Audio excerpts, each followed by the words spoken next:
नमस्कार, आप देख रहे हैं न्यूज फॉर नेशन और मैं हूं प्रियदर्शन।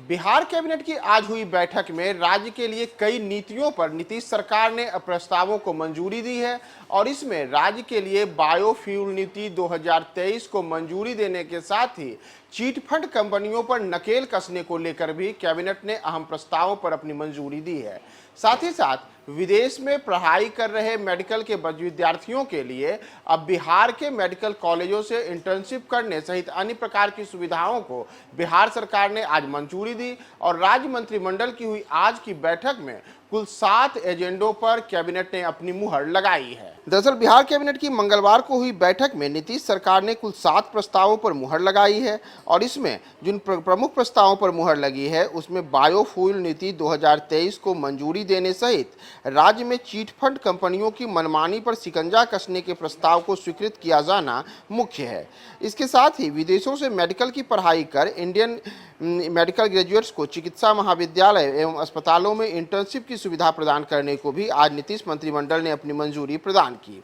दरअसल बिहार के मुख्यमंत्री नीतीश कुमार की अध्यक्षता में हुई बिहार कैबिनेट की बैठक में आज कुल 7 एजेंडों पर मुहर लगी है। इसमें उद्योग विभाग के लिए एक प्रमुख प्रस्ताव में बिहार बायोफ्यूल्स उत्पादन प्रोत्साहन नीति 2023 की स्वीकृति को आज नीतीश मंत्रिमंडल ने मंजूरी दी। इसी प्रकार उद्योग विभाग से ही जुड़े हुए बिहार राज्य निवेश प्रोत्साहन में वस्त्र एवं चर्म नीति 2022 के अवधि विस्तार को जून 2024 के 23 तारीख तक करने के संबंध को भी मंजूरी दी गई है। वहीं भवन निर्माण विभाग से जुड़े हुए एक मुद्दे में बिहार राज्य भवन निर्माण निगम लिमिटेड के पटना के अंतर्गत विभिन्न श्रेणी के कुल 5 पदों का सृजन तथा आशुलिपिक के अनावश्यक कुल 53 पदों को विलोपित करने के संबंध में प्रस्ताव को भी बिहार कैबिनेट ने आज अपनी मंजूरी दी है। वहीं भवन निर्माण से ही जुड़े एक अन्य प्रस्ताव में बिहार वास्तुविद सेवा नियमावली 2014 में संशोधन करते हुए संविदा नियोजित कर्मियों को नियमित नियुक्ति में अधिमानता देने के संबंध के प्रस्ताव को भी स्वीकृति प्रदान की गई है।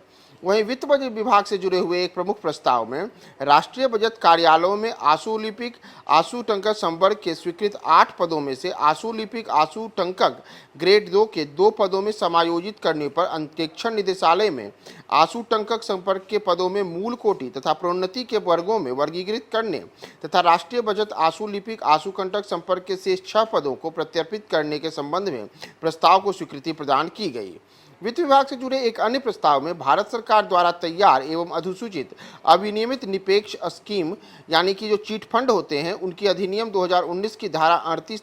के अधीन बिहार अविनियमित निक्षेप स्कीम पाबंदी नियमावली 2023 को बिहार राज्य में अंगीकृत किए जाने की स्वीकृति के संबंध में प्रस्ताव को आज बिहार कैबिनेट ने अपनी मंजूरी प्रदान की। इससे जो बिहार में अलग अलग चीट फंड कंपनियां जो अपनी मनमानी करती हैं उन पर नकेल कसा जाना आसान होगा। वहीं स्वास्थ्य विभाग से जुड़े एक प्रस्ताव में जिसमें कि विदेशों में पढ़ाई कर रहे विद्यार्थियों के लिए बिहार में इंटर्नशिप करने के प्रस्ताव को मंजूरी मिली है। इसके तहत विदेशी आयुर्विज्ञान स्नातकों को राष्ट्रीय आयुर्विज्ञान आयोग नई दिल्ली के दिशा निर्देशों के आलोक में राज्य चिकित्सा परिषद में निबंधन के क्रम में इंटर्नशिप हेतु राज्य के चिकित्सा महाविद्यालयों तथा अस्पतालों में इंटर्नशिप की सुविधा को प्रस्ताव को मंजूरी दी गई है। इस प्रकार कुल जो 7 प्रस्ताव थे, इन 7 प्रस्तावों को आज नीतीश कैबिनेट ने अपनी मंजूरी प्रदान की है। इसमें वित्त विभाग, शिक्षा विभाग और स्वास्थ्य विभाग से जुड़े हुए कई अहम मुद्दों को आज नीतीश कैबिनेट ने अपनी मंजूरी प्रदान की।